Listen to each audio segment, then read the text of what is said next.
고린도후서 5장 14절 15절 말씀입니다.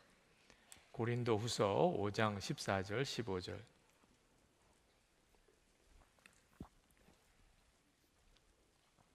제가 14절을 읽고 여러분이 15절을 읽으시면 좋겠습니다.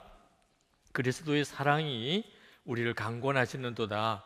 우리가 생각하건대 한 사람이 모든 사람을 대신하여 죽었은즉 모든 사람이 죽은 것이라.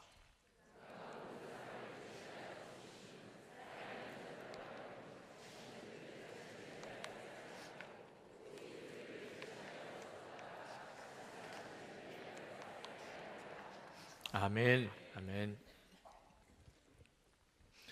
지금 아프리카 여선교사 수련회 이제 섬기는 팀들이 다 마치고 귀국하는 여정에 있습니다.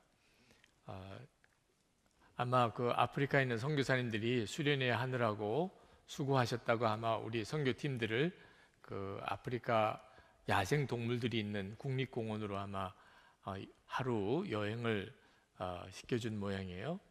제 아내가 그 문자를 이렇게 보냈는데 동물원에서 보던 동물과 너무 많이 다르다는 것을 느꼈다는 거예요.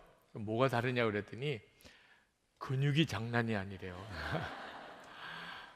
가젤이나 뭐 거기에 얼룩말이나 이런 짐승들을 보는데 가까이서 이렇게 보았는데 동물원에서 보던 동물들이 아니래요. 그 뭐 허벅지 근육이 엄청나더래요. 야생에서 사는 동물들이니까 항상 맹수들이 잡아먹으려고 하고 있으니까 정말 달려야 사는 거죠. 빨리 달려야 사니까. 그러니까 그 동물원에서 있던 그 동물들하고 느낌이 전혀 다른 야생 동물이 가지는 것이 이런 느낌이구나, 그런 느낌이더라고. 그렇게 제게 문자를 보내면서 그 야생 동물이 그 야생이라고 하는 상황에서 산다는 것은 상당히 두려운 가운데 사는 거죠. 맹수들이 바로 옆에서 자기들을 잡아먹으려고 하고 있는 가운데 있으니까 그런 상황이 그들을 오히려 굉장히 강하게 만들어 내고 있는 것을 보았다고. 그래서 때때로 우리가 실제 삶의 현장에서 부딪히는 여러 가지 어려움들이 우리를 힘들게 하지만 그것은 사실은 우리를 굉장히 강하게 만드는 것이라고. 제가 지난 2월에 안식월을 한 달을 주셔서 제가 부산에 잠깐 가 있을 때 그때 그 해운대 바다에 나갔다가 두 부류의 사람이 있더라고요. 한 부류의 사람은 계속 얼굴에 웃고 있는 사람이에요. 한 부류의 사람은 계속 얼굴이 침울한 사람이에요. 보니까는 사람이 두 부류로 나눠요. 제 아내가 그런 이야기를 하더라고요. 웃는 얼굴을 가진 사람은 전부 다 여행객이래. 관광 온 사람들이. 네. 우와, 바다 보면서 뭐 모든 게 다 신기하고 그리고 그냥 계속 싱글벙글해요. 우울한 사람은 부산 사람들이. 그 부산에서 사는 사람들. 그 사람들은 해운대 가면 늘 보던 데니까.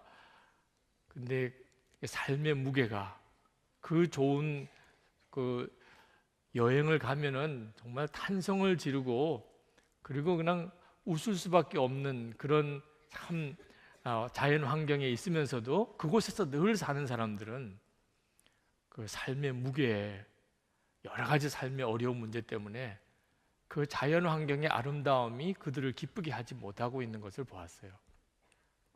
우리들이 실제로 살아간다는 게 이렇게 어려운 거죠. 근데 그러면서도 우리가 알지 못하는 은혜가 있습니다. 우리가 지금 부딪히는 우리의 삶의 문제들, 가정 문제, 경제적인 문제, 건강의 문제, 다 우리에게는 실제적으로 굉장히 힘든 문제들이잖아요. 그런 문제들이 겹쳐 일어날 때는 더 그렇고요. 그런데 이 일이 우리가 하나님을 믿지 못한다면 모르겠지만 하나님을 믿는 우리들에게 있어서는 이 문제들이 우리를 무너뜨리는 것이 아니고 우리를 강하게 만드는 것입니다. 하나님이 우리를 이렇게 문제 많은 삶의 가운데서 살게 하시는 것은 그것은 하나님이 우리를 보호하실 수 없기 때문이 아니고 이 어려운 상황이 우리를 강하게 만들기 때문입니다. 하나님이 우리에게 허락하시는 하나님의 역사는 우리를 문제에서부터 보호하시려고 하는 게 아니고 이기게 하심입니다. 우리가 성령 집회 때 계속해서 우리를 이기게 하시는 하나님에 대해서 함께 은혜를 나누고 있는데, 우리가 그 사실에 대한 분명한 믿음을 가져야 합니다. 내게 부딪혀 오는 이 수많은 문제들은 나를 무너뜨리게 하는 것이 아니고 나를 강하게 만드는 것이라는, 그 원리를 정확하게 알면 되는 것입니다. 하나님이 어떻게 나를 세상에서 이기게 하는 자가 되게 하실 수 있을까? 그냥 아무렇지도 않게 사는데도 그냥 저절로 이겨지는 것은 아닙니다. 예수를 믿는다고 해서 내가 그냥 저절로 이기는 자가 되는 건 아니에요. 우리 안에 오신 주님이 우리를 이기는 자의 삶을 살게 만드시는 거죠. 오늘 같이 나누려고 하는 중요한 포인트는요, 우리가 더 이상 나 자신을 위해서 살지 않게 될 때, 이건 굉장히 중요해요. 우리는 사람은 본능적으로 자기 자신을 위해서 살게 되어 있습니다. 그는 원래부터 그랬던 건 아니에요. 타락한 이후부터입니다. 하나님과의 관계가 끊어진 다음부터. 그 다음부터는 하나님이 우리를 위해서 사시는 게 아니니까, 하나님과의 관계가 끊어졌으니까 이제는 내가 나를 위해서 살아야 되는 거예요. 그게 바로 하나님과의 관계가 회복되기 전의 사람, 예수를 믿지 않는 사람, 그런 사람들은 어쩔 수 없이 자기가 자신을 위해서 살아야 돼요. 그러나 우리 중에 누구도 자기 행복을 자기가 스스로 책임질 수 있는 사람이 없습니다. 그러니까 자기가 자신을 위해서 사는 사람은 행복하게 살려고 발버둥 치며 사는데 불행하게 사는 거예요. 그건 우리의 능력으로 해결될 수 있는 문제가 아니니까. 근데 우리가 예수를 믿고 난 다음에 우리에게 놀라운 회복이 일어났습니다. 그는 죄 짓기 전에 상태로 돌아가는 겁니다. 하나님이 창조하셨던 원래의 모습으로 돌아가는 거예요. 그 원래 모습으로 돌아가는 게 뭐냐면 하나님이 우리를 위하시는 거예요. 우리의 아버지가 되신다는 거죠. 우리의 문제는 더 이상 우리의 것이 아닙니다. 하나님이 책임지시는 거예요. 그러니까 우리 안에 어떤 변화가 일어나죠? 내가 나를 위해서 살지 않게 되는 겁니다. 이것이 우리에게 있어서 너무나 중요해요. 내가 예수님을 진짜 믿는지 안 믿는지의 차이는 내가 나를 위해서 사느냐, 아니면 이제 더 이상 나를 위해서 살지 않느냐 하는 것의 차이입니다. 오늘 고린도후서 5장 14절 15절에서 사도 바울이 말합니다. 모든 사람을 대신하여 예수님이 죽으신 것은 살아있는 자들로 하여금 다시는 그들 자신을 위하여 살지 않고, 이게 복음이에요. 어떻게 이렇게 살라는 말이냐, 나 자신을 위해서 이렇게 열심히 살아도 제대로 잘 살기가 어려운데 어떻게 나 자신을 위해서 살지 말라는 말이냐. 그는 아직도 진짜 그 영혼이 구원받지 못했기 때문에 이런 질문이 나오는 겁니다. 구원받지 못한 사람은 이 세상에 자기밖에는 믿을 게 없어요. 구원받지 못했으니까. 그러니까 구원받지 못한 영혼은 정말 불쌍한 영혼인 거죠. 그런데 우리가 예수님을 믿고 내 영혼이 살게 되면, 그러면 우리는 알게 됩니다. 나보다도 나를 더 사랑하시는 하나님. 우리는 자기를 사랑하지도 못하는 참 문제가 많은 사람이에요. 내가 나를 사랑하는 것 같아도 실제로 나 자신에게 나를 맡기면 인생은 완전히 망가져 버립니다. 근데 하나님이 나를 사랑하세요. 예수 그리스도 안에서 나의 아버지가 되세요. 주님은 내 안에 오셨어요. 이 엄청난 복을 받았어요. 그러면 하나님께서 나에게 기대하시는 게 뭐냐면 더 이상 나를 위해서, 자신을 위해서 살지 말라는 겁니다. 하나님이 나를 위해서 사시니까 자기 자신을 완전히 포기하라는 게 아니에요. 이제는 진짜 자기를 위해서 살 수 있는 하나님께 맡기라는 겁니다. 더 이상 나를 위해서, 더 이상 내 이익을 위해서, 내 권리를 위해서 더 이상 살지 말라는 거예요. 그건 하나님이 해주신다. 자기가 자기를 챙기려고 하고, 자기가 자기를 변호하고, 자기가 자기를 주장하기 시작하면 하나님은 더 이상 할 수가 없어요.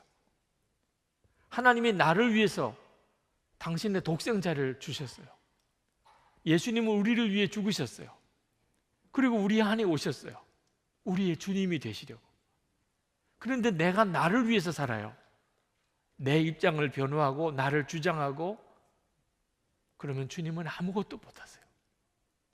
우리가 그렇게 하면 할수록 주님은 더 못하세요.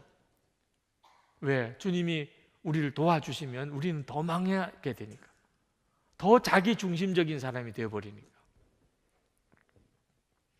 우리가 결혼할 때도 본능적으로 자기를 위해서 결혼을 하려고 생각합니다.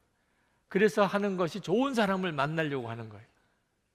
여러분 결혼하신 분들은 다 좋은 사람을 만나려고 애를 쓰셨을 거예요. 그래서 좋은 사람을 만나셨잖아요. 아니에요? 살아보니까 아니에요? 좋은 사람을 만나지 못해서 지금 결혼 생활이 힘든 거 아닙니다. 좋은 사람을 만났는데도 좋은 사람을 만났다고 행복하게 사는 거 아니에요. 많은 사람들이 착각해요. 결혼 정년기에 있는 청년들이 좋은 사람 만나려고 애를 써요. 그 자체가 나쁜 것이라고 할 수는 없지만 좋은 사람을 만나면 행복해질 거라고 생각한다면 그건 착각이에요. 좋은 사람을 만나면 행복할 거야. 그래서 선도 보고, 하나님을 믿지 않는 사람들은 뭐 사주도 보고, 좋은 사람 만나야 잘 산다고 생각하는 겁니다. 운명을 어떤 사람에게 걸고 있는 거예요. 그래서 결혼 생활이 불행해지는 겁니다. 내 행복을 남편에게, 아내에게 기대하니까, 내가 불행한 이유를 남편이나 아내 탓으로 돌리니까, 내가 지금 잘못 사는 거, 힘들게 사는 것이 그것 때문이라고 생각하니까, 그러니까 헤어나오지를 못하는 겁니다. 여러분, 좋은 사람 만나는 것보다 더 복된 것이 내가 그 사람에게 좋은 사람이 되는 거예요. 더 복된 것이에요. 그런데 그 생각은 안 해요. 내가 내 남편에게, 내 아내에게 좋은 사람일까? 여러분은 여러분의 남편과 여러분의 아내에게 좋은 사람인가요? 한 번도 생각 안 해보셨어요? 물어보세요. 오늘 집에 돌아가셔서 물어보세요. 내가 당신에게는 좋은 사람입니까?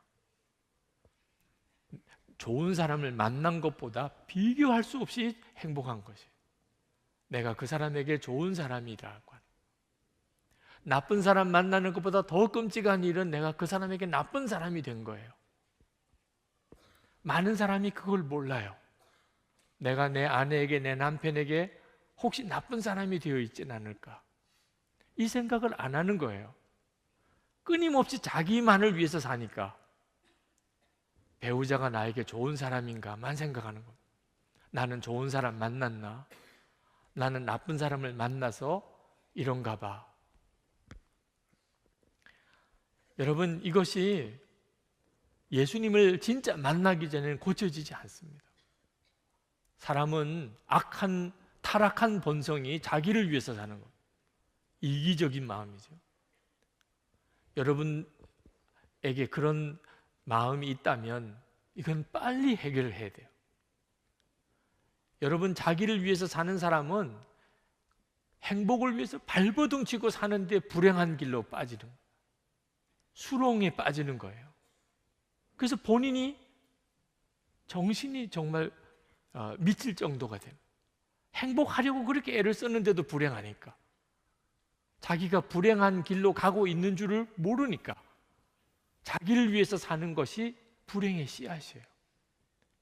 마귀가 내 속에 주인 노릇하고 있는 증거예요.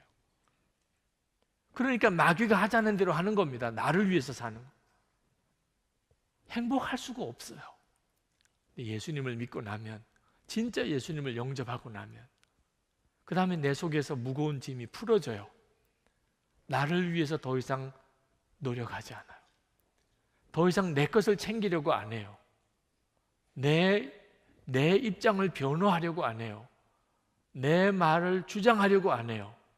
그런 생각이 불현듯 들다가도 나도 모르게 그렇게 하다가도 접어요. 내가 나를 위하기 시작하면 망하는 거예요.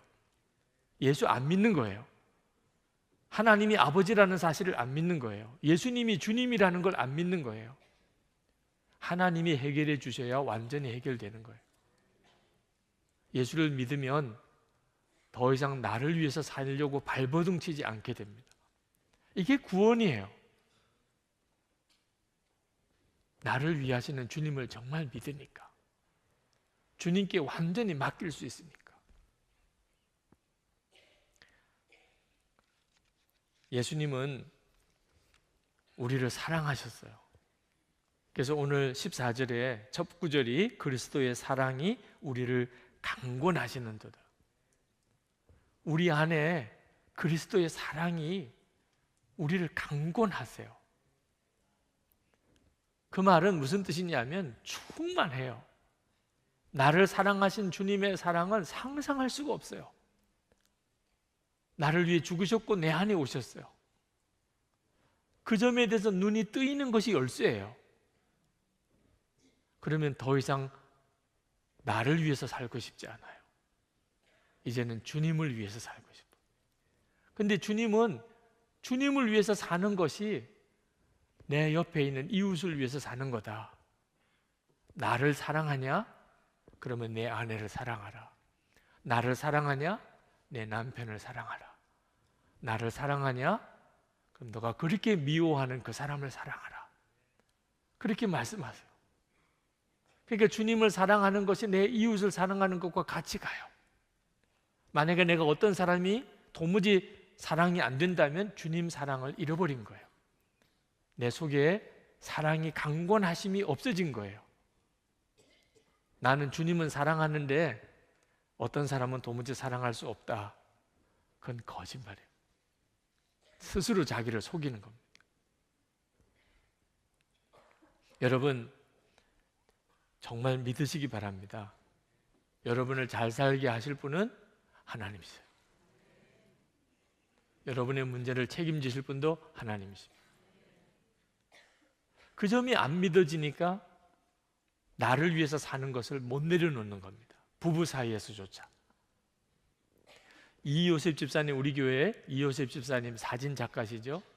그분이 곧 책이 아마 출간될 것 같은데 결혼을 배우다라는 책을 그분이 쓰셔서 저에게 추천사를 요청해 오셨는데 제가 그분의 책을 쭉 이요셉 집사님 책을 읽다가 굉장히 감동을 많이 받았어요. 책이 나오면 여러분도 꼭 한번 사서 보시면 좋겠어요. 그분이 이렇게 썼어요.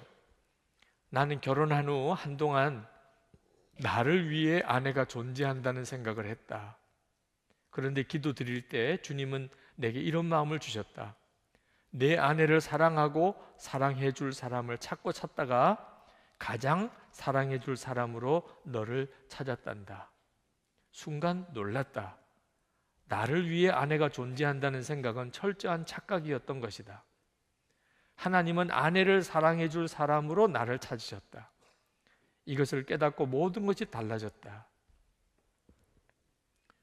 여러분, 하나님이 여러분을 왜 결혼하게 하셨을 것 같아요? 여러분의 배우자를 사랑하게 할 사람으로 여러분을 택하신 거예요. 여러분이 사랑을 받을 게 아니고 주님이 여러분을 완전히 사랑하시니까. 어떤 분이 그래요. 삶의 의미가 없대요. 나는 낙이 없대요. 그 사람은요, 누군가를 뜨겁게 사랑해 보면 금방 삶의 의미를 회복해요. 남편이 있고 아내가 있으면 남편과 아내를 아무것도 요구하지 않아요. 그냥 그를 사랑하기만 할 거예요. 자녀들을 또는 부모님을, 여러분 주변에 있는 사람을, 속해 식구를, 직장 동료를 혹시 여러분 삶의 의미가 없어서 요즘 방황하시는 분, 여러분 주변에서 제일 문제가 많은 사람 한 사람을 이 시간 생각해 보세요. 그리고 그 사람을 사랑하기로 결심하세요. 내일 백화점에 가서 뭘 하나 사가지고 선물도 주고, 커피 계속 타주고, 하루에 많이 타주면 또 안 되니까, 하여튼 세심하게 그 사람을 배려해주고 그 사람을 위해서 계속 기도하고 그 사람을 위해서 여러분이 할 수 있는 모든 섬김을 다 해보세요. 갑자기 삶이 완전히 의미가 달라져 버려요. 하나님이 우리를 구원하신 것은 정말 놀라워요. 이렇게 살게 하기 위해서 그런 거예요. 그전에는 염려와 근심 때문에 나를 위해서 살았어요. 내 주변에 있는 모든 사람은 다 나를 위해서 있는 존재예요. 나를 고통스럽게 하는 사람은 정말 원수예요. 근데 이제는 예수님 안에서 완전히 뒤바뀌어 버렸어요. 도대체 누구를 위해서 살까? 내가 누구를 도와줘야 될까? 이왕이면 정말 가장 문제가 많은 사람, 그 사람을 한번 택해 보세요. 내가 이 사람을 위해서 한번 살아보리라. 아마 여기서 간증하시게 될 거예요. 정말 놀라운 하나님의 역사거든요. 이요셉 집사님이 하루는 아내가 아파서 기도를 아내를 위해서 했다고 그래요. 아내 앞에서 무릎을 꿇고 아내를 위해서 기도를 했습니다. 아파하는 아내를 위해서. 자기가 기도밖에 할 수 있는 게 없었어요. 그런데 아내를 위해서 시작한 기도는 전혀 예상치 못한 방향으로 흘러갔다고 합니다. 주님, 나와 아내가 한 몸이라는데 나는 아프지 않습니다. 아내는 너무나 아파하는데 나는 이렇게 아무렇지도 않습니다. 한 몸인데 나는 이렇게 멀쩡합니다. 기도는 점점 절박해져 갔고 내 눈에서 눈물이 뚝뚝 떨어지기 시작했다. 주님, 아내의 아픔을 내게 주세요. 그리고 내가 가진 평강을 아내에게 주세요. 우리는 한 몸인데 아내 혼자서만 이렇게 아파하고 있습니다. 주님, 용서해 주세요. 내가 아플게요. 남편이 이렇게 기도하면 정말 아내는 행복하겠죠? 남편이 아파하는 자기를 붙잡고 기도하는데 아내는 이렇게 아픈데 자기는 안 아프다고, 그것 때문에 펄펄 울면서 하나님 앞에 기도해 주는 남편이 있다면 그분은 그걸 배우셨어요. 결혼하면서 주님과 교제하면서 어떻게 아내를 사랑하는 건지, 남편이 어떻게 아내를 사랑하는 건지를 그렇게 배웠어요. 그게 남편으로서 축복이에요. 남편이 누릴 수 있는 가장 축복이에요. 저는 그분의 그 글을 읽으면서 정말 같이 눈물겨워서 이게 남편의 사랑이지. 그런데 그가 그 글을 쓰는 그는 정말 복되다고 생각했어요. 아내도 그 아내 되는 그 집사님도 참 행복한 집사님이지만 그런 남편을 둔, 저는 이요셉 집사가 정말 복 있는 사람이라. 그렇게 할 수 있는 것이 복이에요. 그게 남편이 누리는 축복이에요. 아내를 사랑하는 것이요, 남편이 가지는 축복이에요. 아내의 사랑을 받고 자라요, 남편이. 그것도 나쁠 건 없지요, 그죠? 남편이 늘 아내의 사랑을 받고 살아요. 근데 그건 정말 남편의 기쁨이 아닙니다. 남편의 기쁨은 아내를 사랑하는 거예요. 아내의 사랑을 받으시는 남편 여러분, 혹시 이 자리에 계시면 생각을 바꾸세요. 아내의 사랑에 안주하지 말고 아내를 사랑하세요. 그때 남편은 기뻐요. 그게 진짜 복이에요. 저는 매일 밤 10시에 매일 합심기도 제목을 위해서 하루 종일 수시로 그렇게 기도합니다. 하나님, 3가지 기도 제목에 하나님의 나라와 우리 민족과 한국 교회를 위해서 무엇을 하게 하시는 것입니까? 하루 종일 기도해요. 그래야 이제 10시 기도의 제목을 드릴 수 있거든요. 아마 지금도 문자로 아마 여러분들에게 오늘 10시 기도 제목이 가실 텐데, 처음에는 굉장히 그게 부담스러웠어요. 이 3가지 기도 제목은요, 하나같이 다 현실감이 없는 제목들이에요. 하나님의 나라, 우리 민족, 한국 교회. 이건 정말 큰 벽 앞에 서 있는 것 같아요. 무슨 기도를 해야 되는 거예요? 뭔가 이루어질 가능성이 도무지 보이지 않는 기도 제목들이에요. 그런데 매일 합심 기도 제목을 이렇게 써가면서 저 자신이 엄청난 복을 받았어요. 기도하면서 하나님께서 제게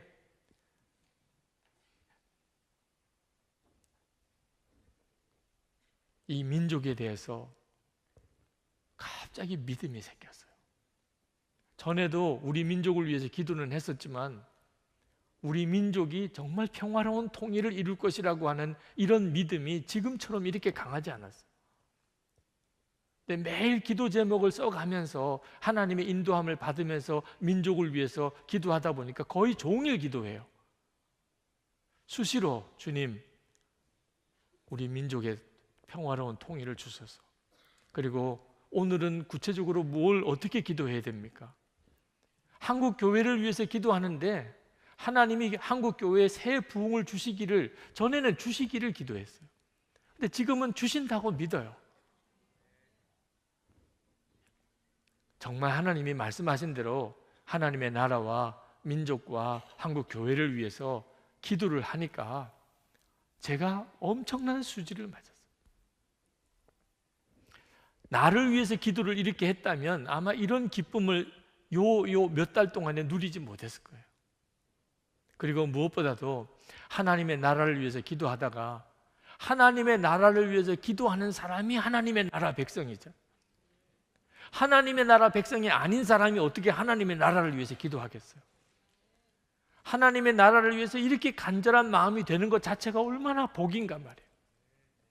이게 누구나 누리는 복이 아니잖아요. 기도도 주님이 명령하시기를 무엇을 먹을까 입을까 그거 염려하지 말고 먼저 하나님의 나라와 그의 일을 구하라. 이 먼저 구하라는 것은 자기를 위해서 구하지 마라. 먹을까 입을까 이거 위해서는 더 이상 구하지 마라. 그거는 아버지가 다 책임지시는 거다. 그리고 먼저 구하면 나머지는 다 주님이 이루어 주실 것이다. 더하여 주실 것이다. 실제로 아주 정말 본격적으로 그렇게 기도를 시작해 보니까 하나님이 그렇게 역사하셔요. 그러니까 여러분 오늘도 여러분이 기도하실 때 한번 먼저 기도하는, 나를 위해서 기도하지 아니하고 먼저 하나님의 나라를 위해서 기도를 해보세요. 잠깐 오늘 잠깐 기도하고 많은 이렇게 돼서는 알 수 없어요. 매일 합심기도 제목 드릴 때 정말 붙들고 그걸 기도의 문을 여는 도구로 삼으시고 그리고 성령의 인도를 받아서 계속 기도해 보세요. 하나님의 나라와 우리의 민족과 한국 교회를 위해서. 여러분 그냥 상상해 보세요. 하나님이 진짜 살아계세요. 하나님이 정말 하나님의 나라와 우리 민족과 한국 교회를 위해서 지금 하나님께서 뭔가를 하시려고 하고 계세요. 하나님은 당연히 그렇게 하시겠죠. 나는 아무것도 할 수 없지만 하나님은 하시겠죠. 그런데 그렇게 매일 기도하는 사람이 있다. 그걸 하나님이 모르시겠어요? 이 한국 땅에 매일 하나님의 나라를 위해서, 이 민족을 위해서, 한국 교회를 위해서 누가 기도하는지를 하나님이 모르시겠어요? 하나님이 진짜 살아계시다면 그 사람이 축복받은 사람이죠. 정말 수지 맞은 사람이죠. 기도하다가 보니까 나를 위해서 기도하는 거하고 하나님의 나라를 위해서 먼저 기도하는 게 얼마나 다른 것인가. 예수 그리스도 안에서 주님은 우리를 이렇게 이끄세요. 창세기 49장에 보면 야곱이 12아들, 요셉의 두 아들이니까 그렇게 해서 복을 빌어주는 장면이 나옵니다. 거기에 유다에게 빌어준 복이 아주 유별나요. 정말 유다는 엄청난 복을 받았어요. 8절에 창세기 49장 8절에 보면 너는 형제들의 찬송이 되며 내 아비의 아들들이 내 앞에 절하리로다. 뭐 그 뒤에 9절, 10절, 11절, 12절 다 정말 엄청난 복이 나오지만 이 한 절만 놓고 보면 유다가 최고예요. 야곱의 12아들들 중에 유다가 최고예요. 맏아들도 아닌데 유다. 지금도 이스라엘 사람들을 유대인이라고 그렇게 말해요. 그들은 다 유다의 후손이에요. 이 유다가 이런 복을 받았어요. 그 왜 그랬을까요? 유다의 삶을 가만히 살펴보면 유다는 자기를 위해서 살지 않았던 아주 전형적인 사람입니다. 그런 난감하고 어려운 문제가 생길 때 항상 다른 사람을 먼저 생각했어요. 요셉이 형제들이 죽이려고 할 때 르우벤은 차마 동생을 죽일 수는 없고 구덩이에 우리가 던져 넣읍시다. 우리가 죽인 건 아니니까 그냥 구덩이에 던져 넣어서 거기서 저절로 죽게 하자. 근데 유다는 그렇게 하지 맙시다. 나중에 와서 건져줄 요량으로 임시방편으로 그렇게 했다 하더라도 돌아올 수 있는지 보장도 없는 일, 그냥 팔아버립시다. 지나가는 상인들에게 팔아버립시다. 죽이지는 말자는 거죠. 그 유다의 제안대로 팔게 됩니다. 그러니까 요셉을 생명을 살려준 자가 유다예요. 그리고 장면이 확 바뀝니다. 그 유다와 다말, 며느리 다말과의 간음 사건이 그 다음 창세기 38장에 나옵니다. 그 갑자기 요셉의 이야기를 하다가 이 유다 이야기가 중간에 쑥 들어오는 것은 유다가 어떤 사람인가를 보여주려고 하는 거예요.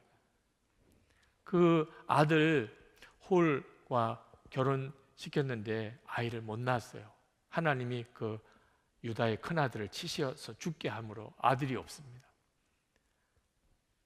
그 동생이 오난이라고 하는 동생이 결혼을 해서 그 형의 씨를 이어 내려가야 되는데 그 동생이 형수와의 관계를 거절해서 또 죽습니다. 그 두 아들 죽어요. 이제 셋째 아들과 결혼시켜 줘야 되는데 유다가 그게 마음에 싫은 겁니다. 또 죽으면 어떡하나 이런 걱정도 있었고, 그래서 다말을 친정으로 내쫓아 버리고 결혼을 시켜주지 않으니까 다말이 자기 시아버지를 속여서 시아버지와 간음을 합니다. 그래서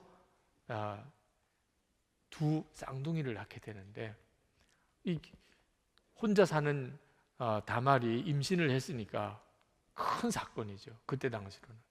그래서 불러내서 돌에 쳐서 죽이려고 하는데 이 다말이 자기 시아버지가 자기가 창녀인 줄 알고 줬던 증표를 제시합니다.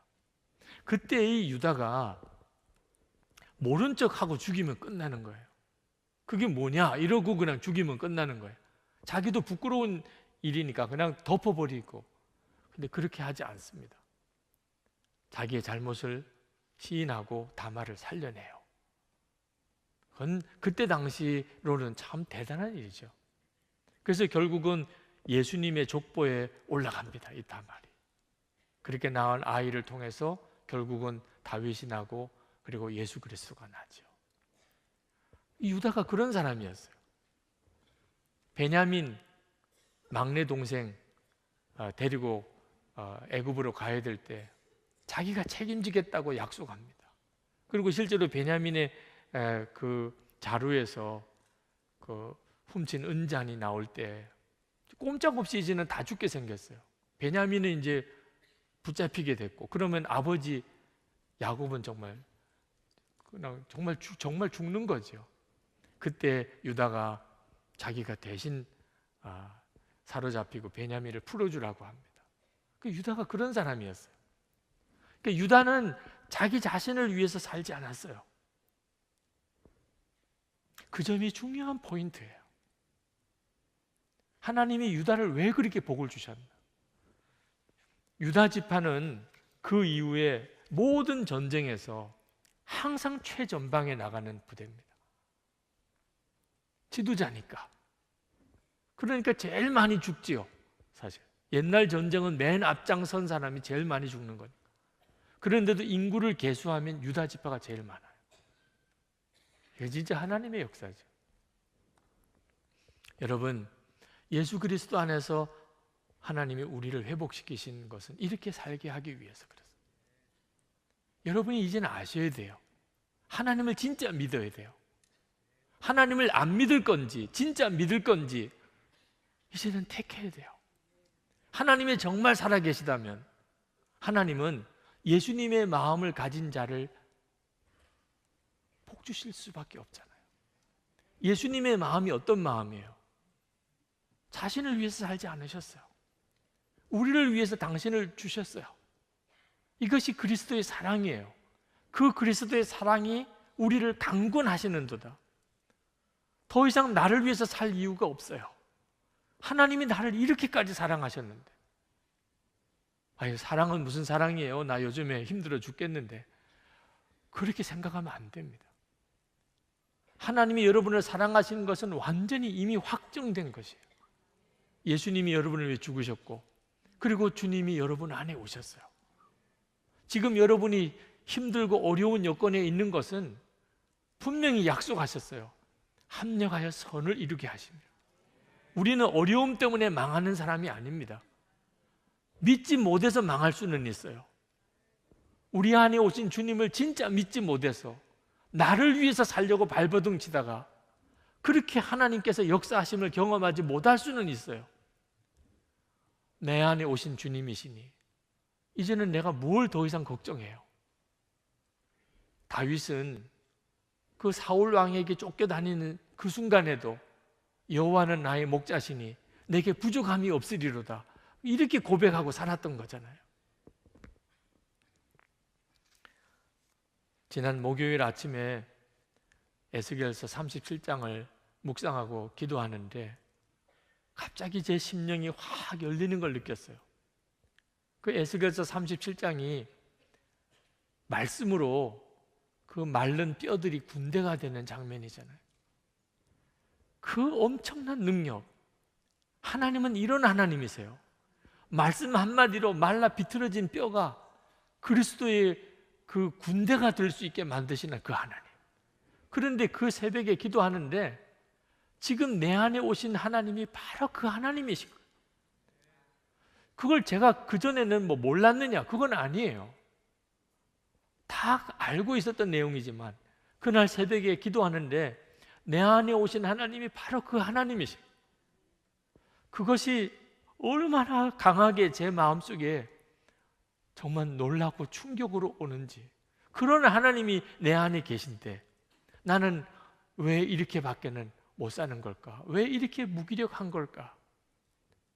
지금 내 안에 오신 하나님은 말씀 한마디로 말라 비틀어진 뼈 같은 그런 자들을 군대로 만드시는 그 하나님이신데, 그러면서 제 심령이 막 터질 듯이 충만해지는 거예요. 여러분, 우리에게 은혜가 더 필요한 게 아닙니다. 우리 눈이 열리는 게 필요할 뿐이에요. 이미 여러분들은 여러분 안에 하나님이 임하신 완전한 증거를 가진 사람들, 지금 이 시간에 하나님의 영이 우리로 모이게 하시고, 우리로 찬양하게 하시고, 우리로 기도하게 하시고, 은혜를 사모하게 하시고, 이거 다 하나님이 하시는 일이에요.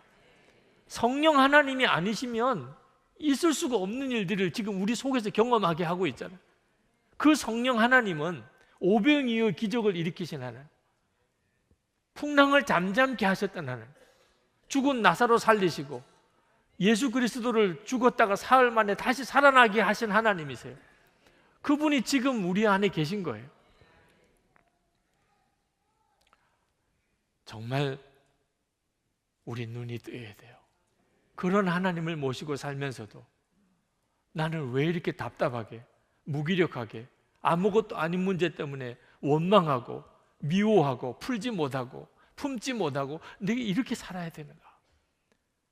나를 위해서 십자가에 죽으신 그 놀라운 사랑이 내 속에 나를 지금 이렇게 구원받은 자로 하나님 앞에 나오게 이렇게 만들고 계신데 왜 나는 여전히 그 문제 하나 극복이 안 되고 염려 하나 극복이 안 되고 섭섭한 거 하나가 극복이 안 되고 미래에 대해서 여전히 두려워하고 나 왜 이렇게 사는가?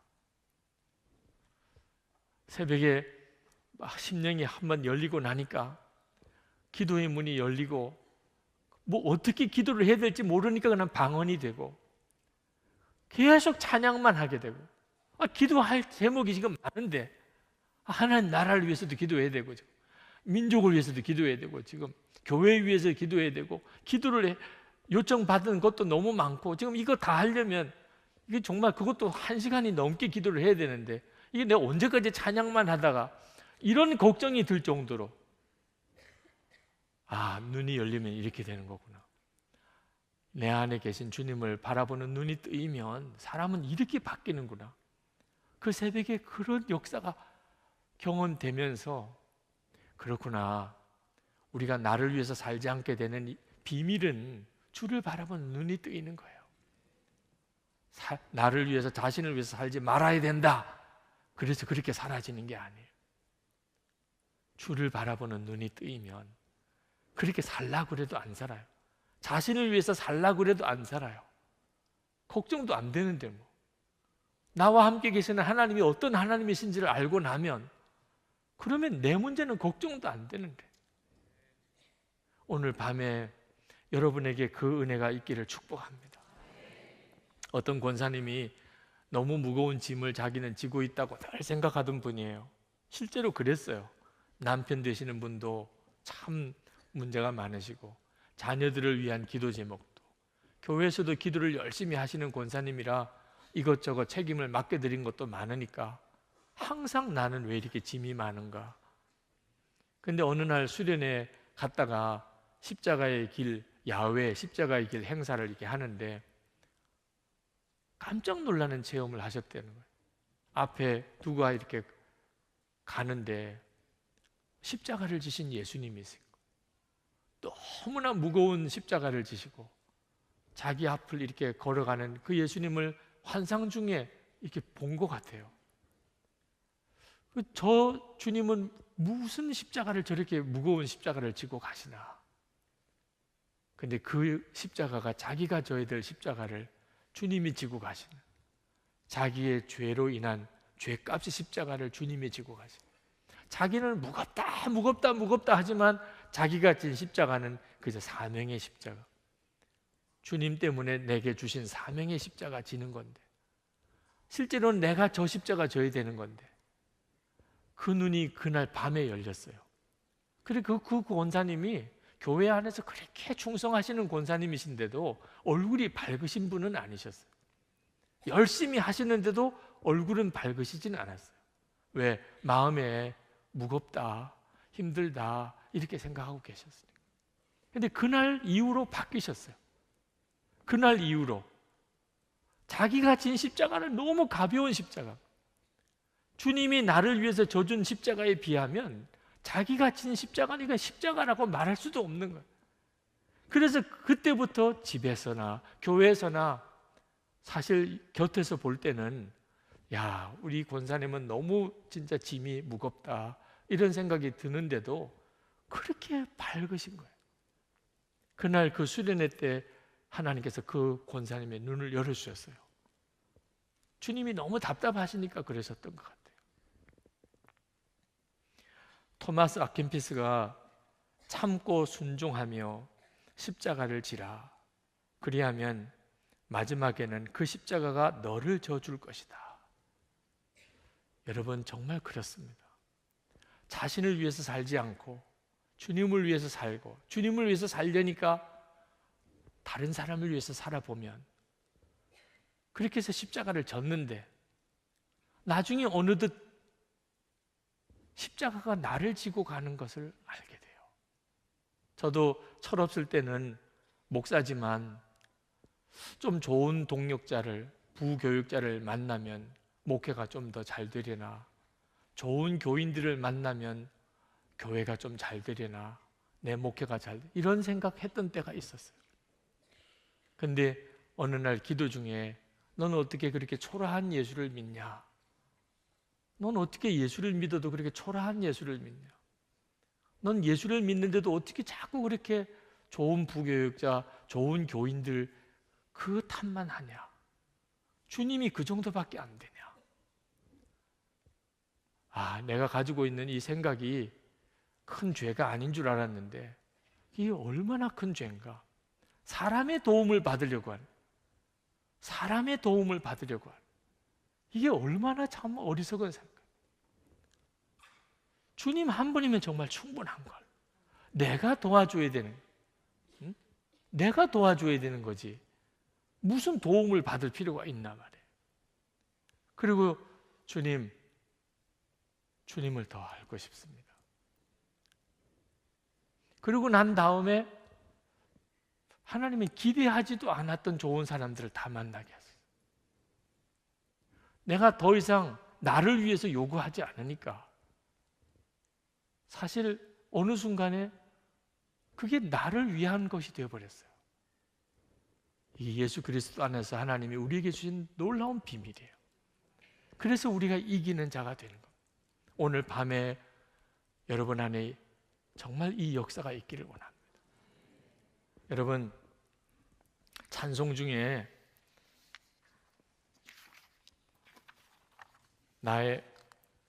우리의 마음의 심령을 정말 움직이는 찬송이 많은데, 내가 무거운 짐을 지고 있다, 내가 정말 힘들다, 그런 참 답답한 심정을 주님 앞에 토해내면서 해결받은 찬송이 있습니다.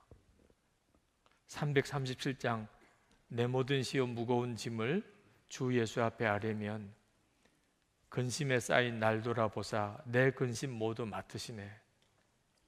무거운 짐 나홀로 지고 견디다 못해 쓰러질 때 불쌍히 여겨 구원해 주리 은혜의 주님 오직 예수.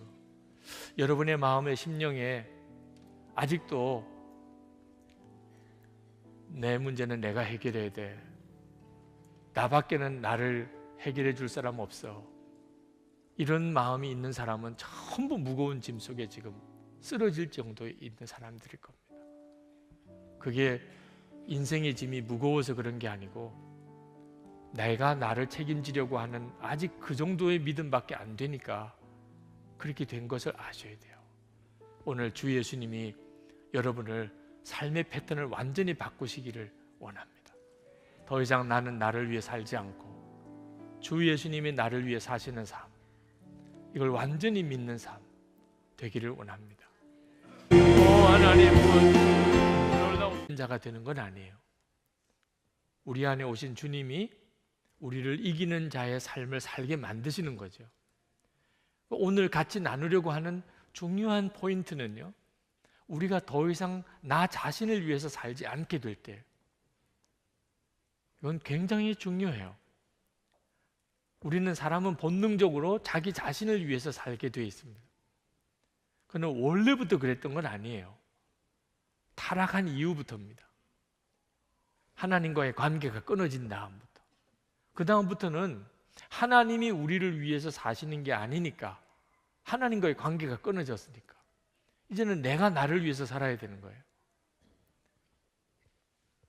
그게 바로 하나님과의 관계가 회복되기 전의 사람, 예수를 믿지 않는 사람, 그런 사람들은 어쩔 수 없이 자기가 자신을 위해서 살아야 돼요. 그러나 우리 중에 누구도 자기 행복을 자기가 스스로 책임질 수 있는 사람이 없습니다. 그러니까 자기가 자신을 위해서 사는 사람은 행복하게 살려고 발버둥 치며 사는데 불행하게 사는 거예요. 그건 우리의 능력으로 해결될 수 있는 문제가 아니니까. 근데 우리가 예수를 믿고 난 다음에 우리에게 놀라운 회복이 일어났습니다. 그는 좋은데 바다에 나갔다가 두 부류의 사람이 있더라고요. 한 부류의 사람은 계속 얼굴에 웃고 있는 사람이에요. 한 부류의 사람은 계속 얼굴이 침울한 사람이에요. 보니까는 사람이 두 부류로 나눠요. 제 아내가 그런 이야기를 하더라고요. 웃는 얼굴을 가진 사람은 전부 다 여행객이래. 관광 온 사람들이. 네. 우와, 바다 보면서 뭐 모든 게 다 신기하고, 그리고 그냥 계속 싱글벙글해요. 우울한 사람은 부산 사람들이. 그 부산에서 사는 사람들. 그 사람들은 해운대 가면 늘 보던 데니까. 근데 삶의 무게가, 그 좋은 그 여행을 가면은 정말 탄성을 지르고, 그리고 그냥 웃을 수밖에 없는 그런 참 자연 환경에 있으면서도 그곳에서 늘 사는 사람들은 그 삶의 무게에, 여러 가지 삶의 어려운 문제 때문에 그 자연 환경의 아름다움이 그들을 기쁘게 하지 못하고 있는 것을 보았어요. 우리들이 실제로 살아간다는 게 이렇게 어려운 거죠. 근데 그러면서도 우리가 알지 못하는 은혜가 있습니다. 우리가 지금 부딪히는 우리의 삶의 문제들, 가정 문제, 경제적인 문제, 근육이 장난이 아니래요. 가젤이나 뭐 거기에 얼룩말이나 이런 짐승들을 보는데 가까이서 이렇게 보았는데 동물원에서 보던 동물들이 아니래요. 그 뭐 허벅지 근육이 엄청나더래요. 네. 야생에서 사는 동물들이니까 항상 맹수들이 잡아먹으려고 하고 있으니까 정말 달려야 사는 거죠. 빨리 달려야 사니까. 그러니까 그 동물원에서 있던 그 동물들하고 느낌이 전혀 다른 야생 동물이 가지는 것이 이런 느낌이구나, 그런 느낌이더라고. 그렇게 제게 문자를 보내면서 그 야생 동물이 그 야생이라고 하는 상황에서 산다는 것은 상당히 두려운 가운데 사는 거죠. 맹수들이 바로 옆에서 자기들을 잡아먹으려고 하고 있는 가운데 있으니까. 그런 상황이 그들을 오히려 굉장히 강하게 만들어 내고 있는 것을 보았다고. 그래서 때때로 우리가 실제 삶의 현장에서 부딪히는 여러 가지 어려움들이 우리를 힘들게 하지만 그것은 사실은 우리를 굉장히 강하게 만드는 것이라고. 제가 지난 2월에 안식월을 한 달을 주셔서 제가 부산에 잠깐 가 있을 때, 그때 그 해운 건강의 문제, 다 우리에게는 실제적으로 굉장히 힘든 문제들이잖아요. 그런 문제들이 겹쳐 일어날 때는 더 그렇고요. 그런데 이 일이 우리가 하나님을 믿지 못한다면 모르겠지만 하나님을 믿는 우리들에게 있어서는 이 문제들이 우리를 무너뜨리는 것이 아니고 우리를 강하게 만드는 것입니다. 하나님이 우리를 이렇게 문제 많은 삶의 가운데서 살게 하시는 것은, 그것은 하나님이 우리를 보호하실 수 없기 때문이 아니고 이 어려운 상황이 우리를 강하게 만들기 때문입니다.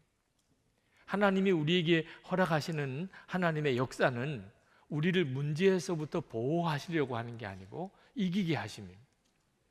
우리가 성령 집회 때 계속해서 우리를 이기게 하시는 하나님에 대해서 함께 은혜를 나누고 있는데, 우리가 그 사실에 대한 분명한 믿음을 가져야 합니다. 내게 부딪혀 오는 이 수많은 문제들은 나를 무너뜨리게 하는 것이 아니고 나를 강하게 만드는 것이라. 그 원리를 정확하게 알면 되는 것입니다. 하나님이 어떻게 나를 세상에서 이기게 하는 자가 되게 하실 수 있을까? 그냥 아무렇지도 않게 사는데도 그냥 저절로 이겨지는 것은 아닙니다. 예수를 믿는다고 그래서 내가 그냥 저절로 이기는, 고린도후서 5장 14절 15절 말씀입니다. 고린도후서 5장 14절 15절.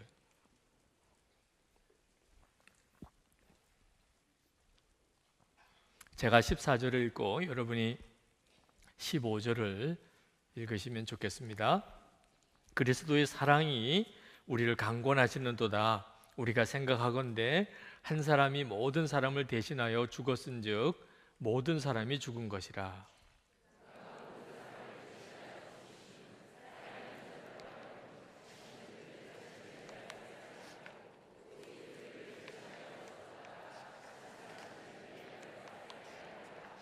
아멘, 아멘. 지금 아프리카 여선교사 수련회 이제 섬기는 팀들이 다 마치고 귀국하는 여정에 있습니다.